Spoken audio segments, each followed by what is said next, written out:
ഈ പ്രഭാതവേളയിൽ ഞങ്ങളെ കാണുന്ന എല്ലാ പ്രിയപ്പെട്ടവർക്കും വേഗം വരുന്ന കർത്താവായ യേശുക്രിസ്തുവിന്റെ നാമത്തിലുള്ള വന്ദനങ്ങളെ അറിയിക്കുന്നു. മത്തായിയുടെ സുവിശേഷം 5-ാം അധ്യായം അതിൻ്റെ 16-ാം വാക്യത്തിൽ നാം ഇപ്രകാരം വായിക്കുന്നു: അങ്ങനെ തന്നെ മനുഷ്യർ നിങ്ങളുടെ നല്ല പ്രവൃത്തികളെ കണ്ട് സ്വർഗസ്ഥനായ നിങ്ങളുടെ പിതാവിനെ മഹത്വപ്പെടുത്തേണ്ടതിന് നിങ്ങളുടെ വെളിച്ചം അവരുടെ മുന്നിൽ പ്രകാശിക്കട്ടെ എന്ന് നാം വായിക്കുന്നു.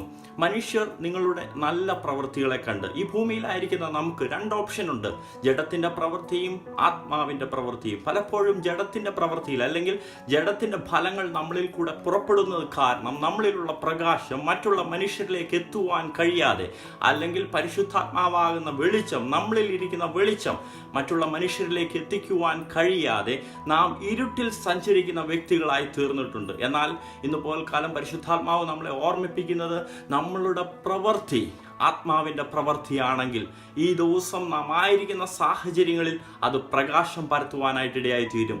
ഒരിക്കലും വിളക്ക് കത്തിച്ച് പറയിൻ കീഴിലല്ല വെക്കേണ്ടത്, പിന്നെയോ നാം ആയിരിക്കുന്ന സ്ഥാനങ്ങളിൽ അല്ലെങ്കിൽ നമ്മളിൽ ഉള്ള പ്രകാശം വിളക്ക് കത്തിച്ച് അത് തണ്ടിന്മേലത്രേ വെക്കേണ്ടത്. നാം ആയിരിക്കുന്ന സ്ഥാനങ്ങളിൽ നാം പ്രകാശം പരത്തേണ്ടവരാണെന്നുള്ള ബോധ്യത്തോടെ ഈ ദിവസങ്ങളിൽ നമുക്ക് നമ്മുടെ പ്രവൃത്തിയെ തന്നെ ഒന്ന് പുനഃപരിശോധിക്കാം. നമ്മുടെ പ്രവൃത്തി ആത്മാവിൻ്റെ പ്രവൃത്തികളാണോ അല്ലയോ, അതോ ആത്മാവിൻ്റെ ഫലങ്ങൾ പുറപ്പെടുന്നവരാണോ അല്ലയോ എന്ന് നമുക്ക് ശോധന ചെയ്യാം.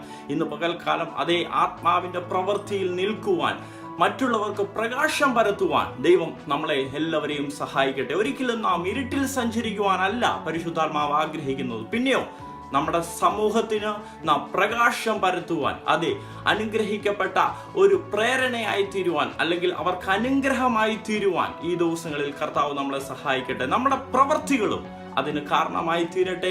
സങ്കീർത്തനക്കാരൻ ഇങ്ങനെ പറയുന്നു: ഞാൻ മരിക്കയില്ല. 118-ാം സങ്കീർത്തനം 17-ാം വാക്യത്തിൽ വായിക്കുന്നത്, ഞാൻ മരിക്കയില്ല, ഞാൻ ജീവനോടെ ഇരുന്ന് യഹോവയുടെ പ്രവൃത്തികളെ വർണ്ണിക്കും. ഈ പ്രഭാതവേളയിൽ അതേ വാക്യം നമുക്കും സങ്കീർത്തനക്കാരനോട് ചേർന്ന് പറയാം: ഞാൻ മരിക്കയില്ല, ജീവനോടെ ഇരുന്ന് യഹോവയുടെ പ്രവൃത്തികളെ വർണ്ണിക്കും. അപ്രകാരം ദൈവ പ്രവൃത്തിയിൽ തന്നെ മുഴുകുവാൻ, അല്ലെങ്കിൽ നടക്കുവാൻ, സഞ്ചരിപ്പാൻ ഇന്ന് പോൽക്കാലം ദൈവം എല്ലാവരെയും സഹായിക്കട്ടെ.